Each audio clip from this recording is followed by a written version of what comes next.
Okay, good evening. When we post a public meeting at 5:30, we can't start until 5:30, so I apologize. The first time that I think we have been early to our open board meeting. Welcome to our March 26, 2024 Board of Education meeting. Board Secretary, please let the record show that all board members are present this evening. Our Chief Communications Officer, Mr. Stephen Hall, will introduce students from Bingham Elementary to lead us in the Pledge of Allegiance. Thank you. Good evening, board members. It is our honor to introduce Bingham Elementary School students to lead the pledge this evening. Please help us welcome members of the Bingham Math Team. Students, would you please come forward?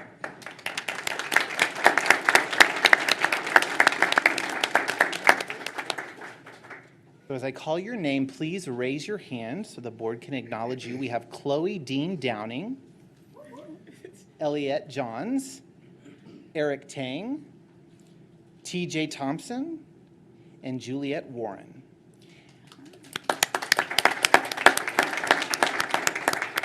These students are accompanied tonight by their principal, Adam Metter, and instructional coach, Jill Cook.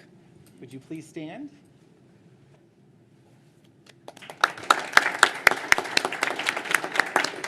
Adam and Jill challenge our Bingham students to achieve high levels of success with their student-first approach to mastering mathematical skills. These students are recognized for their strong collaboration and perseverance in solving complicated math problems. They listen to one another, they ask questions, and they challenge one another to be the best they can be. In February, they participated in the district's Title I math contest, where they earned the second place trophy in the team collaboration event. And some of them also achieved individual success.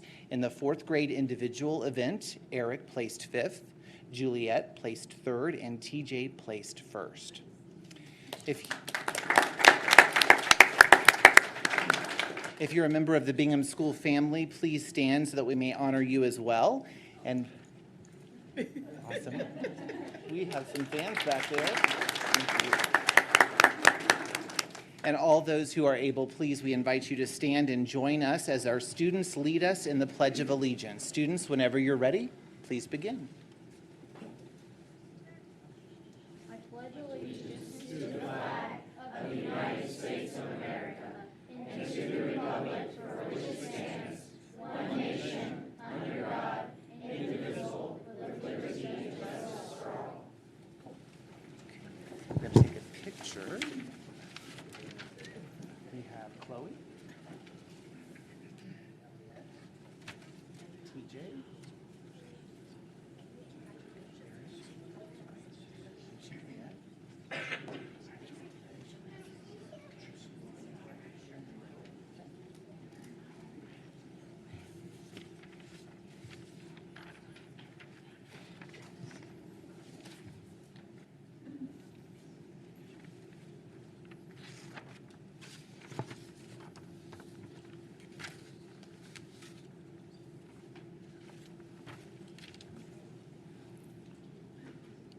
Well done, Bingham Math Team. Thank you.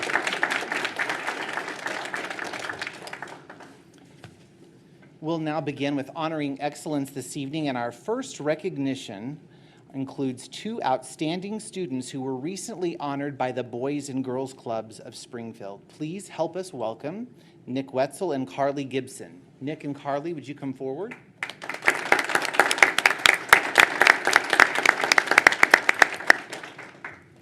In February, Nick and Carly were recognized for their leadership and the positive example they set for others at their club. Carly, who is a fifth grader at Pershing, was named Junior Youth of the Year and received a $250 award. Nick is a senior at Central High School and has been a Boys and Girls Club member since he was 8 years old. He was one of 10 finalists who were nominated for their leadership skills, their academic achievement, and community service. Nick's nominator said he leads with integrity and is bright and trustworthy. As 2024 Youth of the Year, Nick was awarded a $16,000 scholarship, and he plans to attend Missouri State University and study psychology and forensics. Let's give them a hand.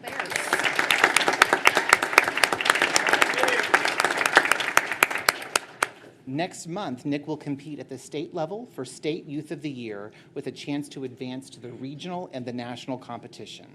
Thank you so much for the great example that you both set, and congratulations again. And we'd love to get a photo with Dr. Lathan and Ms. Kincaid.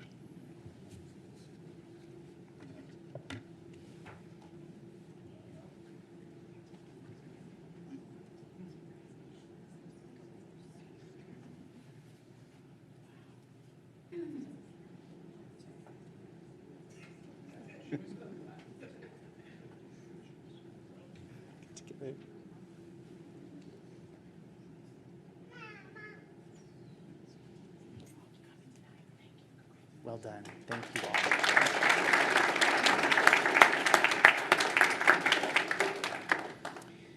March is School Board Recognition Month, so we have a special presentation to honor each of you for your service to the students and staff of Springfield Public Schools. Your dedicated volunteer efforts as board members make it possible for our 24,500 students to receive a quality public education. We've invited a few of those students to help us express appreciation to each of you. Dr. Amanda Adams is the principal of Ag Academy. Dr. Adams, will you please come forward? She's going to introduce several students and their teachers for a special presentation. Dr. Adams. Hello, and we are super excited and honored to be a part of honoring you all for your service and what you do for the students of Springfield Public Schools and for teachers. And I'm actually going to allow them to introduce themselves and practice their public speaking. So we'll start down here. Go ahead and tell us your first name and what grade you're in.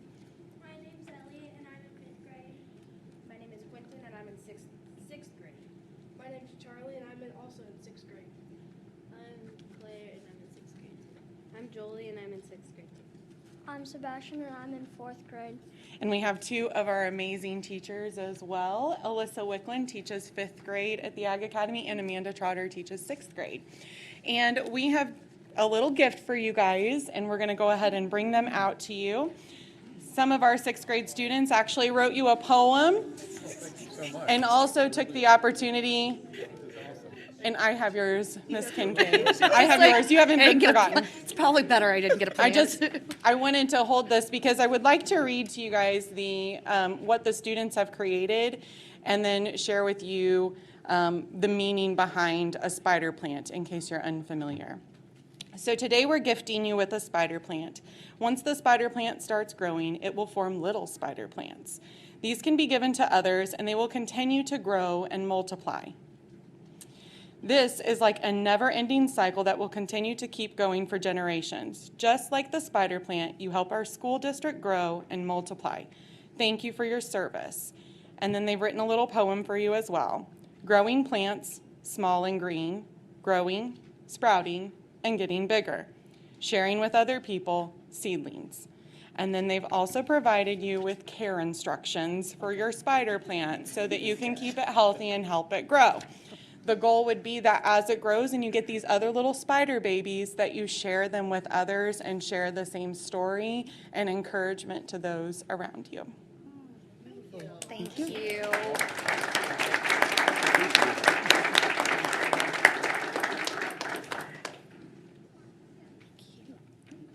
If we could, board members, we'd like for all of you to go up and take a picture with the students, please. And board members, maybe some of you might remember that I'm holding this space for a young man that's a 6th grader. So that means I have about 10 more years for the future superintendent.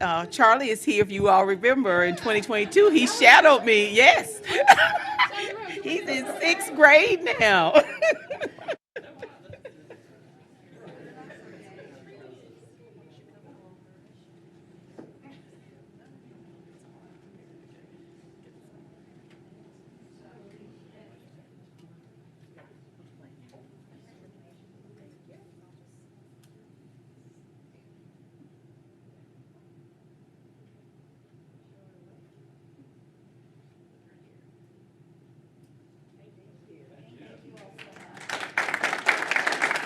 Well done. Thank you, students. And board members, at your seat, you will also find a framed certificate from the Missouri School Board Association, which acknowledges your service and your advocacy on behalf of our students and staff. Everyone, please join us in thanking our Board of Education.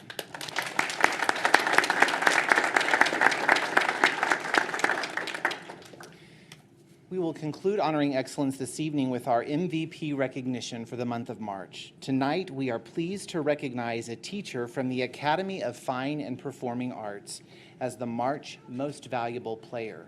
In celebration of our SPS United theme each month, we highlight an example of how teamwork and a focus on a common goal can make a positive impact in the lives of our students. Tonight's MVP uses effective teaching strategies to help students achieve mastery of skills and knowledge. He also willingly mentors other teachers to help them grow professionally. His efforts contribute to creating a collaborative culture while ensuring our students are success ready. And he demonstrated this yesterday evening. I observed when we had our SPS Ambassadors class actually attend the Academy of Fine and Performing Arts, and he gave a tour throughout the building and showed what the students were learning in action, and we really appreciated that as well.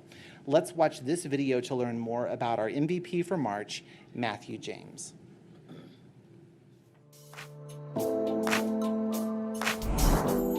My name is Matthew James, and I'm a 5th grade teacher here at the Academy of Fine and Performing Arts, commonly known as AFPA. I've been at AFPA now for 2 years. Personally, it's really challenged me as an educator. Before coming here, I wasn't integrating the fine arts and performing arts with my lessons. I've had to re-teach myself in a way, what is arts integration? How does that look in the classroom? How can we tie in math with fine and performing arts? This year, from beginning of the year to middle of the year, his students exceeded growth in math across the board. Just phenomenal work that he's been doing. He has taken the new initiative from the district of utilizing DCAs and common formative assessments and maximizing that within the authentic learning that we do at choice programs. My number one rule is that I get to know my students as kids. Without education, without being a student, who are they as a kid? And then I get to know them as a learner. Where are they in their educational journey? Mr. James has become a leader on my team in multiple ways. In November, he actually shared some of his instructional strategies and how he was using DCAs. He's been able to share that with our whole team, and then also mentored a new teacher to our district who is teaching district level math curriculum. I think it's important to say yes to teachers when they come to me and say, hey, can you help me with this? When teachers learn arts integration and can use it in their classroom, you're able to reach a lot more students. Instead, now we're looking at costume measurements, or let's look at set building and how can we apply that? In teaching, you collaborate.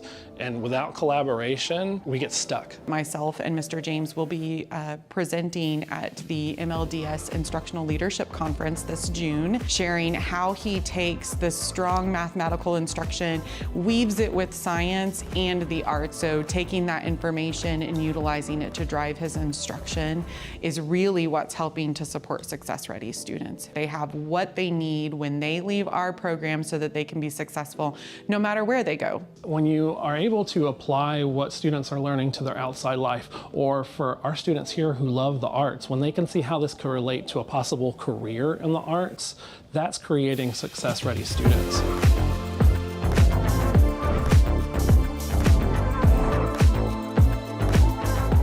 Please join us in giving a hand to Mr. James. Would you please come forward?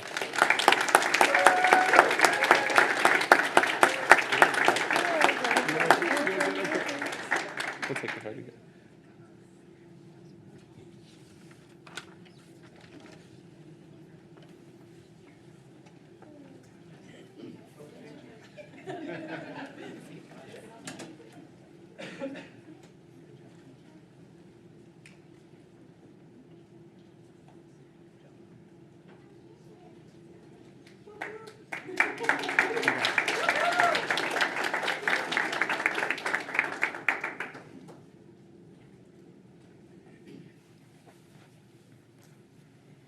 And that concludes honoring excellence for this evening. Thank you very much. All right. Thank you, Mr. Hall. Our next agenda item is the approval of the agenda. This time I'll entertain a motion that the board approve the agenda as presented. Motion from Board Member Thomas Tate. Do I have a second? Yeah, second. Second from Board Member Kreis. This time we will vote.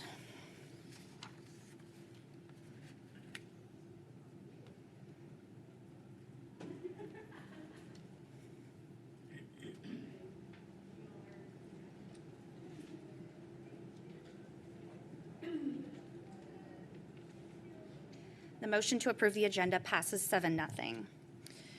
We're now in our public comment portion of our board meeting. The Board of Education welcomes comments about the issues being discussed. The board uses this time in our meeting to listen to the public, but will not comment or engage with the public during this meeting.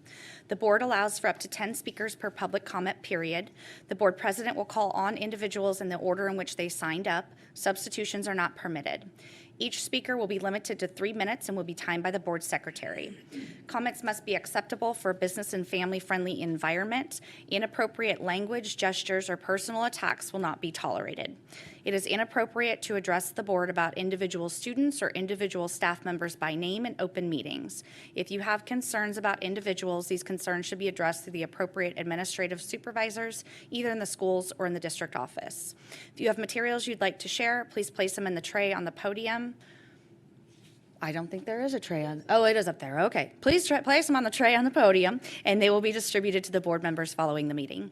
This evening, we have 2 public speakers. Our first public speaker is Dr. Wes Zonker.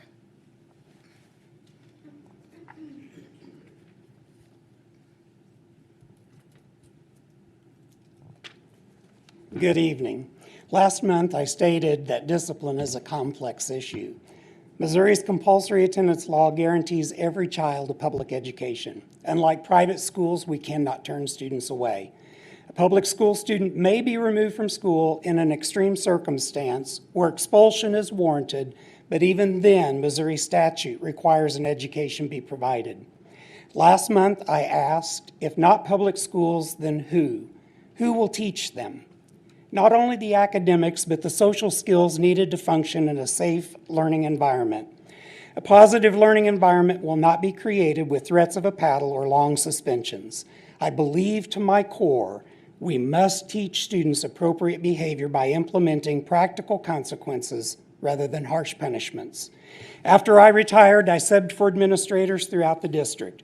My focus was to maintain order for the principal in their absence. So yes, I dealt mostly with discipline. While subbing for an assistant principal, a teacher came to me concerning a second grade student who had thrown a rock at recess. This student had just been suspended for throwing rocks, hitting another student and injuring that student. I asked, did the rock hit a student? No. Did he throw it at a student? No. Just throwing rocks. Had I strictly followed the scope and sequence, I probably should have sent that student home on a suspension. But what would that teach him? After all, he'd just gotten off of a suspension. With the approval of the principal, I utilized a teaching consequence I'd used before. I got a bucket from the custodian and I supervised the student picking up rocks on the playground. Of course, we discussed why it's not appropriate to throw rocks before and after. At first, picking up rocks seemed like a lot of fun to him as he started picking them up near the building. But as he got further and further away, the bucket got heavier and heavier. I heard comments like, "Oh, my back," and "I wish this bucket had wheels on it." He half carried and half dragged the bucket to the parking lot gate where he sat while I emptied the bucket in the dumpster. And I heard him muttering to himself, "Boy, I'm never throwing rocks again." While I can't attest to whether he did or did not, there is someone in this room who probably could. But here's what I do know. That student learned a lesson, more so than if I'd just sent him home. Plus, he didn't miss out on valuable in-class learning. Schools must have the flexibility to implement practical consequences that teach students appropriate behaviors, rather than being required to implement a rigid system of consequences that allows for no flexibility. The challenge for teachers and for administrators is time. It takes time to teach students appropriate behavior. Time, one could argue, takes away from teaching academics and leading instructional learning in a building. I ask again, if not public schools, then who? Who will teach them? Thank you. Thank you, Wes. Our next speaker is Dr. Mary Byrne.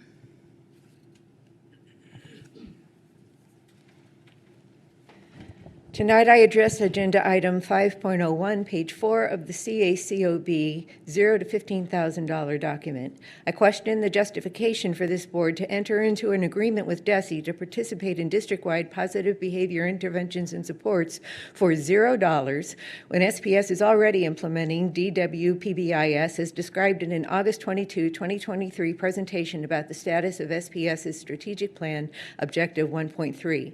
Yet, board leadership did not place policy JG on tonight's agenda despite the request by a board member to do so at the board's last meeting.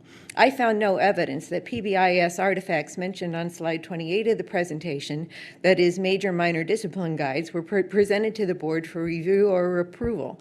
Personal communication with a sitting board member confirmed sample guides were not distributed to the board. I provided guides from a small sample of SPS schools as well as an internal memo dated August 17, 2023 with this testimony to the SPS board email. I've included comments on 2 of the guides to explain how the major minor discipline guides modify the student discipline policy published in the 2023-2024 student handbook, which was agreed to by parents who signed the handbook signature page. The development process and content of the PBIS artifacts appears to violate RSMO 160.261, which mandates that each local board, as a body, establish a written policy of discipline. Furthermore, SPS Board Policy BF specifies that it is the board's responsibility to formulate, develop, adopt, and revise policy of the district, while policies JG and JGF are specific to student discipline. Embedding the agreement several pages into the document and placing it on a consent agenda could be construed as an attempt to prevent a future board constituted after April 2nd election from acting on concerns of teachers who live with the fallout of PBIS. With ongoing concerns about student discipline and the exodus of teachers from the district, it is mind-boggling the board leadership defers to a third party to protect a questionable discipline plan developed by a process inconsistent with state law and written board policy, while at the same time inhibiting members of this board from exercising due diligence. You have nullified my vote for an elected body to perform its statutory duties. You have squandered 72% of my real estate taxes that are paid to support the decisions of this board. You have jeopardized my home's value as families with students and teachers choose to live and work in nearby districts. It's time for new leadership that will read for themselves and abide by state laws governing school boards, abide by written board policies, and honor the personal sacrifice of individual taxpayers to provide SPS students with excellent education. Thank you, Mary. That concludes our public comment portion of our meeting. Next, we have our consent agenda items. This time, I'll entertain a motion that the board approve consent agenda items 4.01 through 7.01. So moved. Motion from Board Member Thomas Tate. Do I have a second? Second from Board Member Bruner. At this time, we will vote.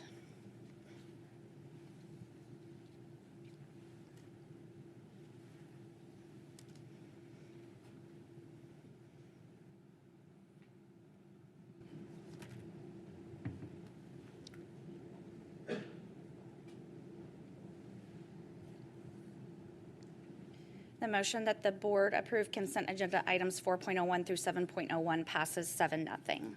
Moving on to item 8.01, it is that time of year where we start working on next year's budget. So Executive Director of Business Services, Ms. Kara Stasel, is with us this evening. Hello, good evening, board. I cannot believe it's this time of year again. So tonight does kick off our first board budget presentation. As you guys are familiar with, between now and June, there'll be monthly budget presentations and small group budget meetings, all leading up to the final recommendation in June. This evening's budget presentation provides a budget development introduction and a fund review.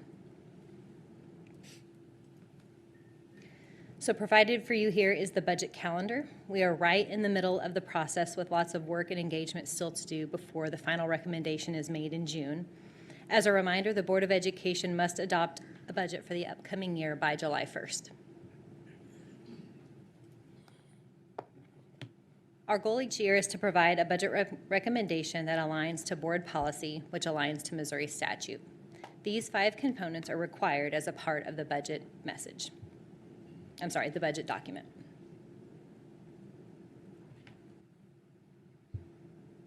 Budget development begins and ends with the alignment to the strategic plan. These 4 priorities and the objectives and goals within them help drive budget development. All budget changes will align with the strategic plan.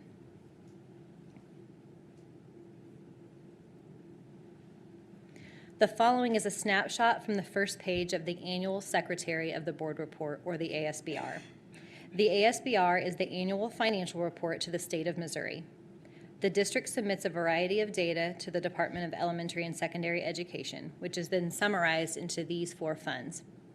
The funds listed on the ASBR are considered governmental funds. The district also has a fiduciary fund for the Self-Funded Health Benefit Trust Plan, or the HBT. Only governmental funds are reported on the ASBR. The operating fund balance at the end of the last year was 28.93%. Over the last several years, the district has experienced a higher than normal fund balance due to the influx of federal stimulus funds related to COVID-19. Prior to this, the district had a historical fund balance ranging from 17 to 18%. As the end of the stimulus funds draws near, the district's fund balance will also begin to return to a more normal level. Moving on to the current year, the ending fund balance percentage is projected to be 27.58% as of this month. This report likely looks familiar to you, as it is a portion of the general budget summary that's presented monthly as a part of the treasurer's reports.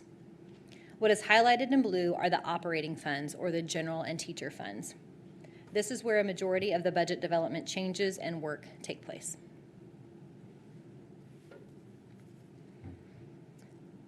This chart represents current year operating revenue budget by source. As noted, local and state revenue sources total close to 90% of the district's operating revenues. The federal amount does not include the ESSER funds to give you a more normal picture of what federal funds look like. As you can see, almost 2/3 of the district's revenue comes from local sources. The majority of the district's local revenue is received in January. This is why maintaining a healthy fund balance is so important, so that the district doesn't have to borrow money to meet payroll towards the end of the calendar year.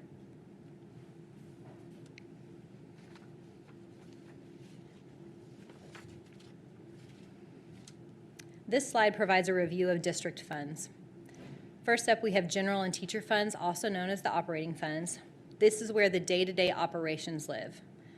The debt service fund includes principal and interest payments for taxpayer-approved debt.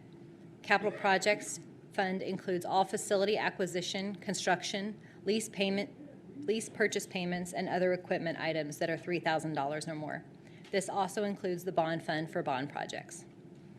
The health benefit trust fund is the self-funded insurance fiduciary fund and includes medical benefits, prescriptions, and wellness programming.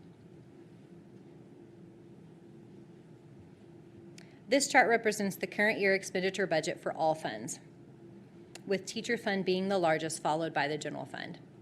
Teachers fund isn't just for the teachers, it also pays for all certified staff, from paraprofessionals to teachers to administrators, principals, coordinators. If they're certified, they get paid out of the teachers fund. And if we break the expenditure budget down further, these are the operating funds by object. So you can see that the salary and benefits total almost 80% of the entire operating budget. And as a rule of thumb, we've talked about this in prior presentations, we like to see that salary and benefits maintained around 80% of the operating budget. Too high means you're probably giving too big of raises. Too low, below 80%, means you're likely not giving enough.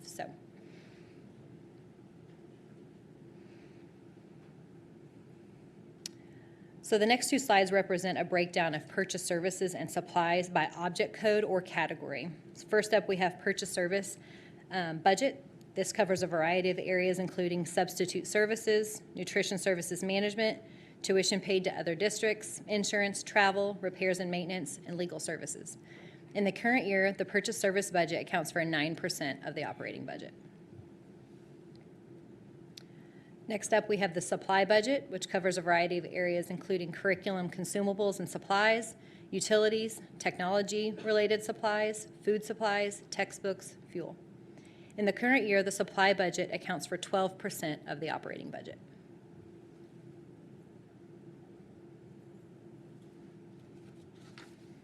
This slide provides the preliminary projections for operating revenues.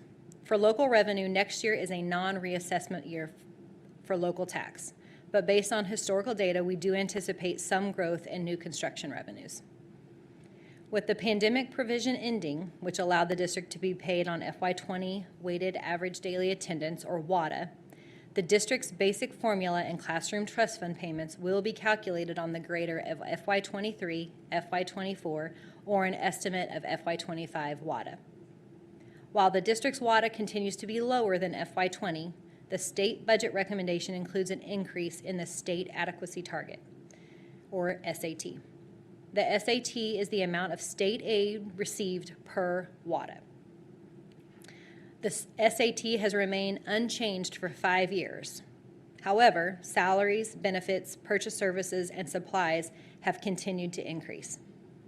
The SAT is currently at $63.75 per WADA, and if approved, would increase 6% to $67.60 per WADA. This projection assumes the increase in SAT. Proposition C payments are calculated on an amount per prior year WADA. We are anticipating an increase in Prop C revenues due to an increase in the per WADA amount that's included in the state budget. There is also a supplemental appropriation in the current year budget to increase that Prop C amount, so we're watching that closely. As you know, the ESSER dollars must be spent and reported by October 2024. So this is the final year to spend these funds. Currently, the district plans to draw down from the state the final $7 million after June 30th, which explains why there is $7 million budgeted in FY25. All ESSER expenditures will occur before June 30th.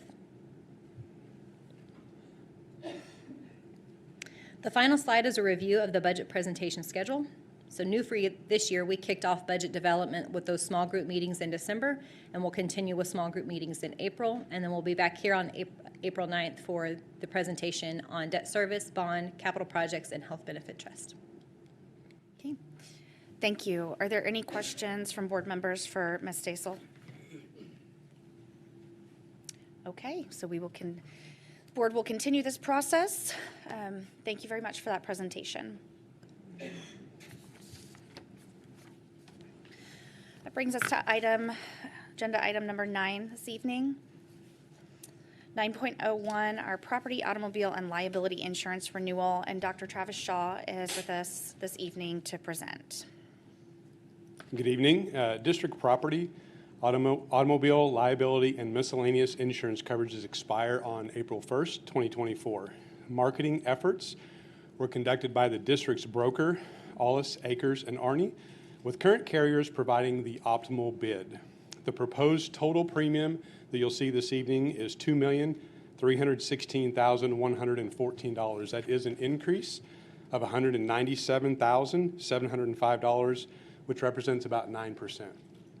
So as far as property coverage goes, premium increased by about 11.6%, which 6% is attributed to increased property values. 5% of that is to the current property market conditions. Notable coverage changes include the property values going from $1.3 billion up to $1.4 billion. Wind and hail deductibles have also increased from 1% of property values to 2% of property values.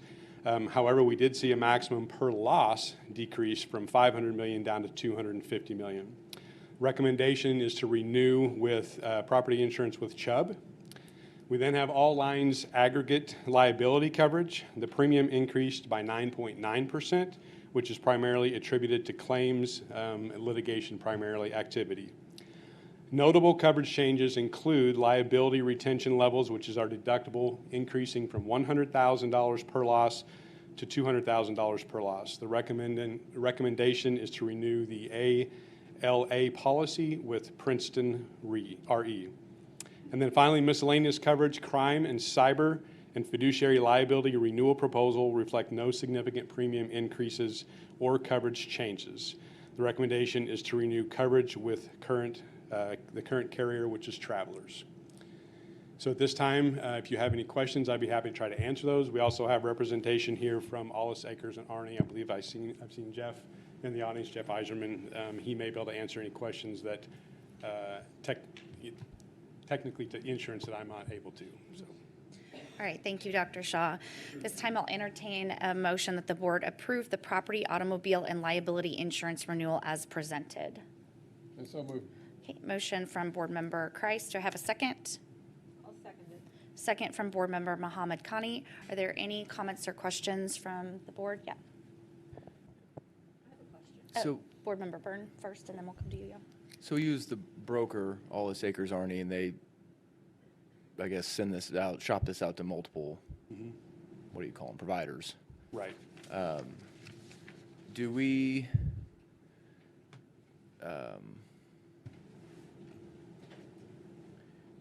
do we ever bid out that relationship with the broker?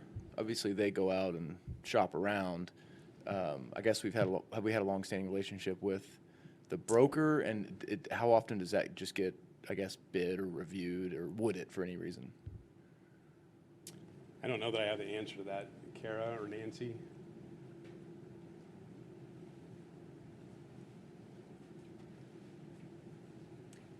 I actually don't know how many years we've been with Allis. Nancy, do you have, as long as I've been here, which is at least 15 years or longer. But I would say we haven't bid out those services because we consider them a professional service that we've just continued with, that brokerage. Yeah, that hasn't been bid out. Okay. And I don't know the last time it was bid out. And just for perspective, I'll have to Kelly, get on the that for you. marketing efforts this year before we presented this, there were 9 different companies on the property insurance side, and there were 11 different on the casualty side. So a great deal of effort went into seeking out the best possible options for the district. Okay, thank you. Board Member Mohammed Khani. What does per loss mean? Per loss, that would be per event. In the event of, if it's a litigation, that would be a loss. And if I'm stating this incorrectly, please correct me. So though I'm looking at, like, let's say there's catastrophic weather conditions. Is per loss like per building or per event? It would be per event, yes. Yeah, the way the property Jeff, come coverage up. works with your approval. Yeah. Yeah, the way the property deductible works is it's per claim, per building. Oh, And it's actually, in the case of the high schools where we have multiple buildings, it's per premises.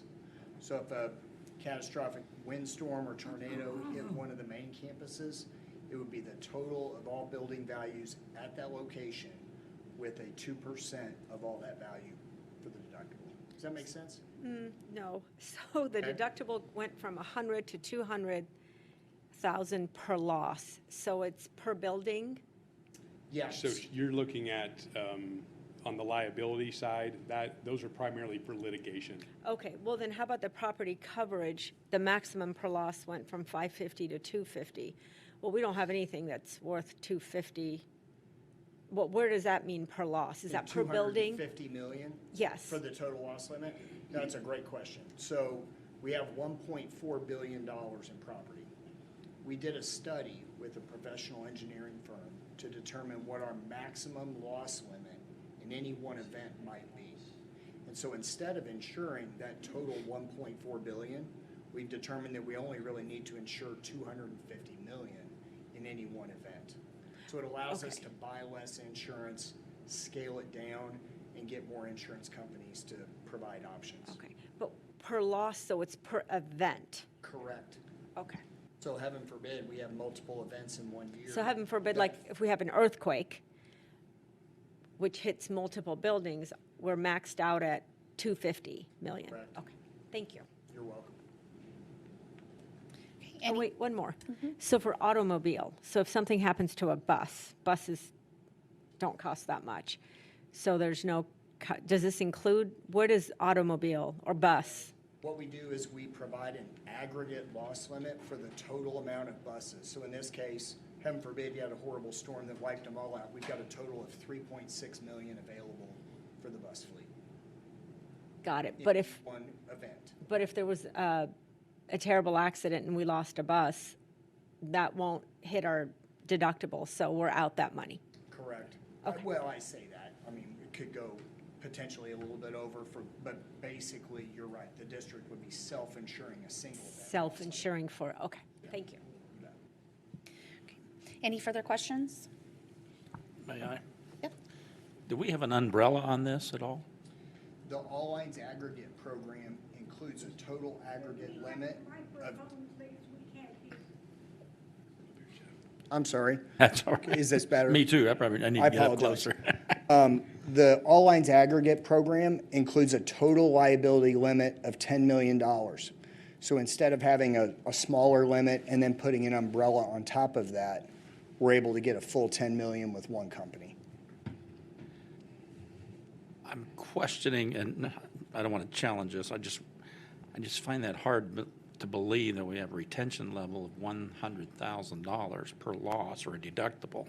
That's quite a lot. Is that typically in the school systems on how that works? Because is that the market that you go for? Well, Is for on the- school systems specifically, or? We do work with a lot of school systems. Frankly, the Springfield Public Schools is the largest school district in the state. And so with the amount of claims and litigation that you have, it really makes a lot more sense for the district to take on a higher retention level like that instead of passing off each and every claim to the insurance company. If we did that, we would see premium costs here at a totally different level. Yeah, if you got a smaller deductible, you have a higher premium, of course. And you also lose some control over how the district would handle some of those claims. Thank you. You're welcome. Okay. Sure. So can I assume that the broker's fee is included in the 2.316? That's correct. Is that separated off? Is that It's billed separately, yes it is. billed separately? Do you know how much it is off the top of your head? The broker fee that we get paid, I believe it's $90,000. Is that pretty much routine every year, regardless of the cost it is, or is it a percentage? That amount has only, I say only, it's only increased $5,000 in the last 10 years. Oh, wow. So we've kept that very stable, and if you looked at it as a total percentage of the whole program, it's really going down. So it's a set fee? Yeah, and frankly, it works in favor of the district. Thank you. You're welcome. Okay. Thank you very much. Thank you.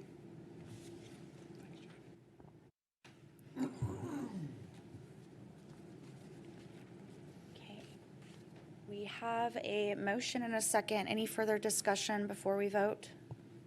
Seeing none, we will vote.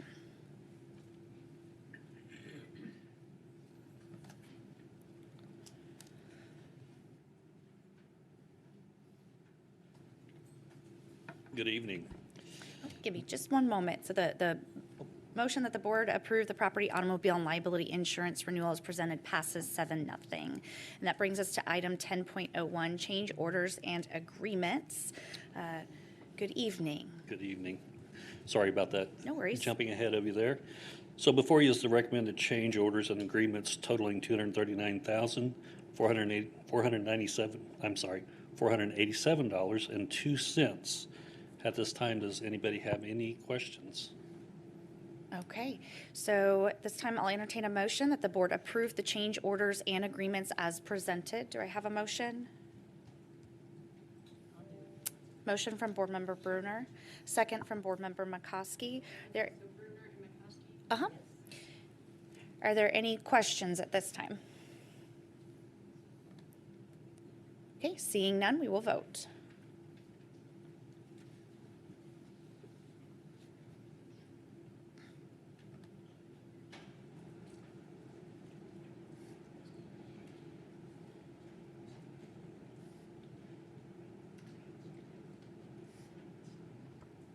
The motion that the board approve the change orders and agreements as presented passes 7-0. That brings us to item 11.01, our superintendent's update. Good evening, board members. Tomorrow at 5 o'clock at Reed Academy, we will host our groundbreaking ceremony. So really excited about breaking ground tomorrow, 5 o'clock. So please come out and join us, not only to our board members, but to our community. Once again, to our community members, thank you so much for saying yes on S on last year. This Thursday, Lieutenant Governor Mike Kehoe and several members of the State Board of Education will be visiting our district. This is a follow-up to last October's visit, when the Lieutenant Governor shadowed me during our Principal for a Day event. So they're coming to learn more about our partnership with Care to Learn. So they'll be here Thursday visiting. We will also have Senator Huff. We will have our DESE Commissioner, and also our incoming DESE Commissioner will be out to learn about SPS, Bingham Elementary School, and also Care to Learn. So really excited to have them visit our district next week. I would like to thank our community members for joining me for our first Unity Girls Empowerment Tea, and our board members that attended. Last Friday, we had over 100 high school young ladies that had an opportunity to have tea with professional women in our community, and it was a great event. So thank you, board members, for participating.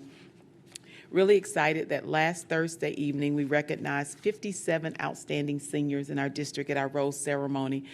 Thank you to Missouri State University for hosting this year. Graduation is May the 18th, so not far away, but we had a great event on last week. Also to our staff members and also our parents, we have sent out a climate, culture, and technology survey.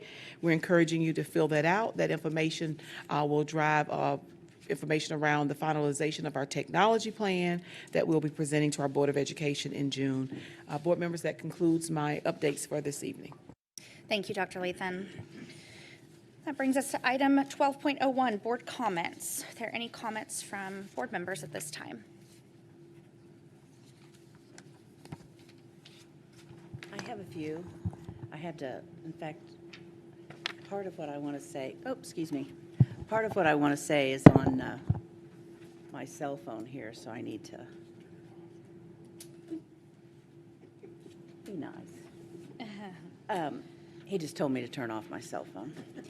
Anyway, I am excited personally and professionally for the Reed groundbreaking tomorrow. I think I'll try not to cry when I'm there, but I love the Reed community, and so I'm anxious and so looking forward to them having a new building on that site.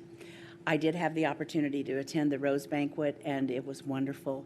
It was everything you would hope it would be: proud parents, smart kids, excited educators that were being honored as well. And it was started many, many years ago, and it's a nice opportunity for our three universities to come together and support Springfield Public Schools. Evangel hosts, Drury hosts, Missouri State hosted this year, but it is a nice combination of the community coming together, and I thought it went very well that night. So thank you to all that helped put that together. I, too, attended the Girls Empowerment Tea, and I won't get emotional about that either, except maybe just a little.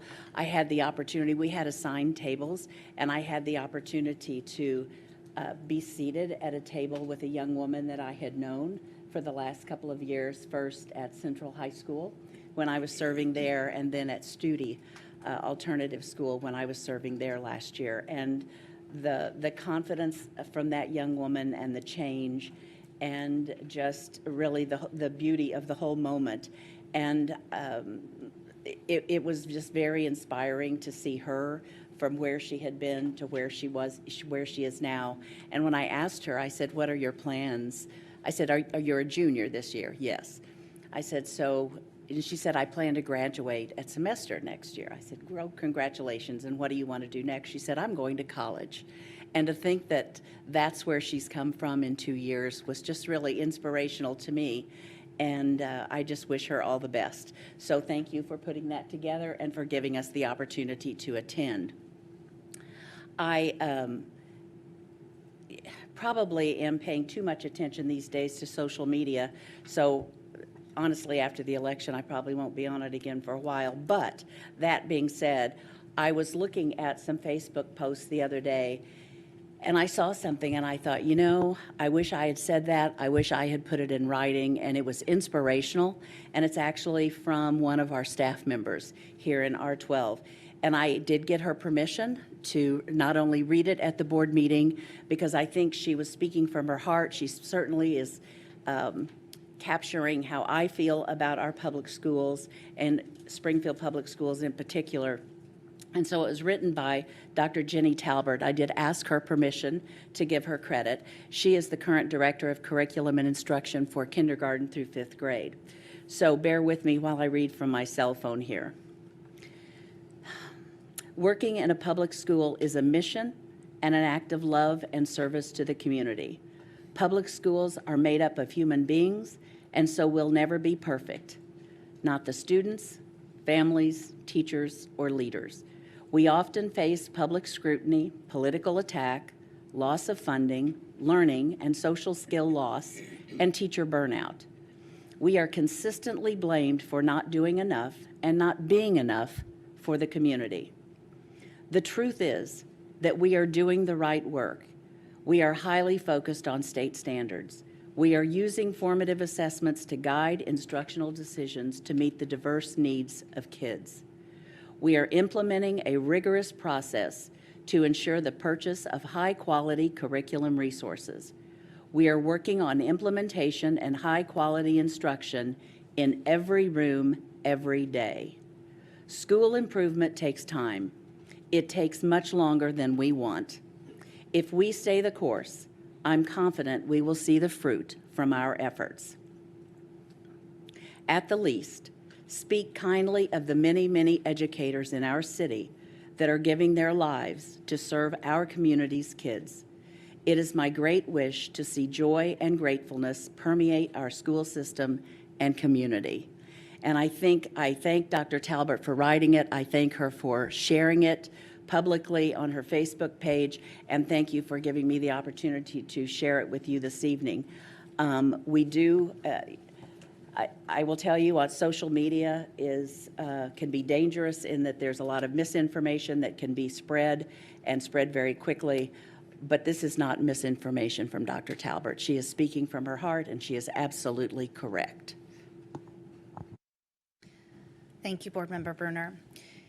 Any further comments at this time?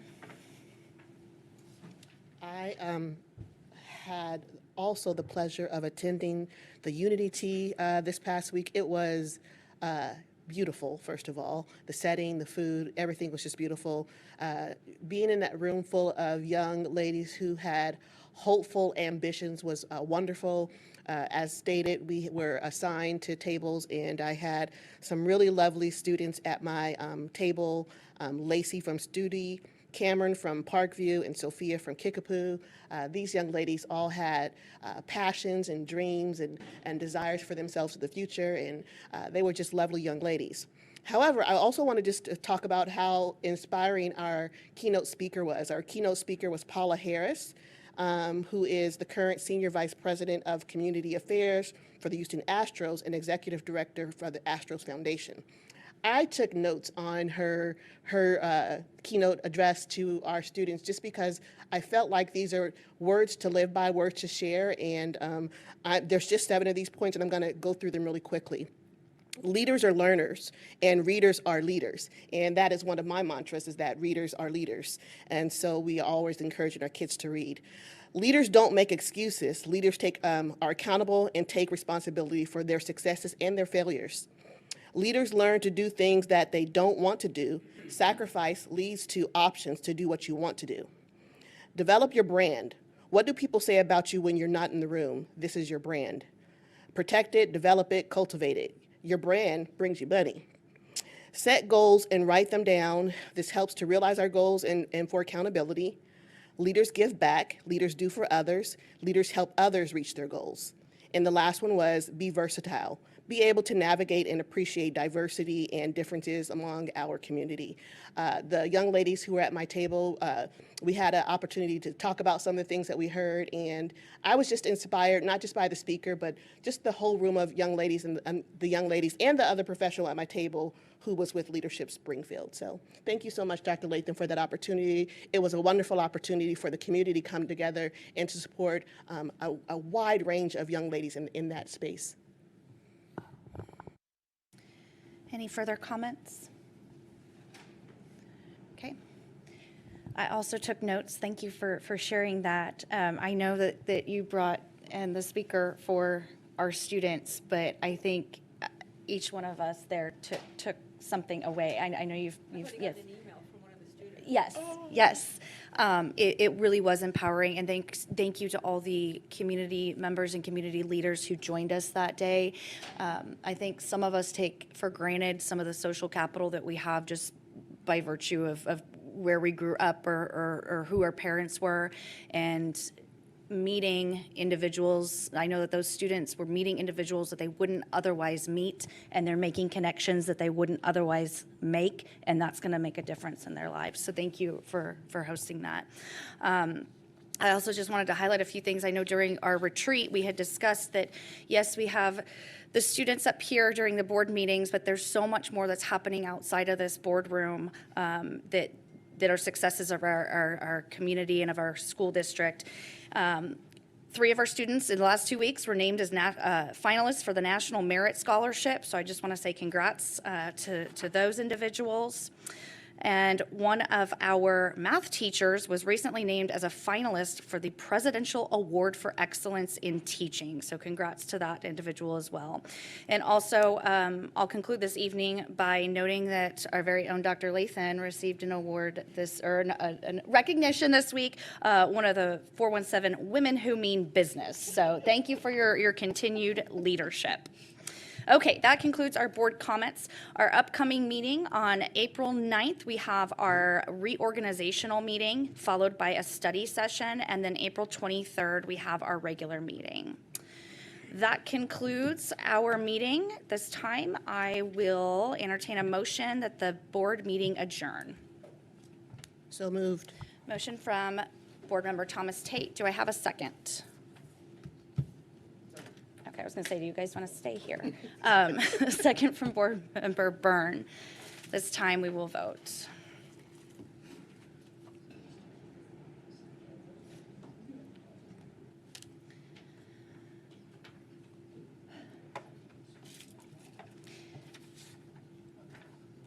And the motion that the board meeting adjourn passes 7-0.